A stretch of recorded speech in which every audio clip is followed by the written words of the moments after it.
Hello everyone, today in this video I will show you how to fix control center not working in iPhone 16 Pro Max. So first of all, before watching this video, don't forget to subscribe the channel and also press the bell icon. So let's start the video. First of all, here you can see my control center is not working.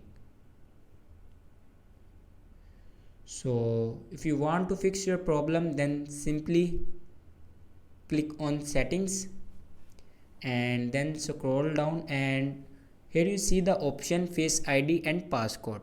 Now click on Face ID and passcode, and here you can enter your screen passcode. Now scroll down and allow access when logged. Turn this button on, control center on. If you turn this control center button on, then go back in settings and then click on control center, and here you can give access. Your control center will work access within apps. Then turn this button on, your control center will start working.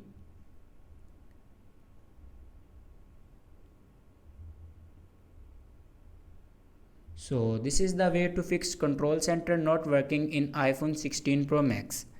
Thanks for watching this video.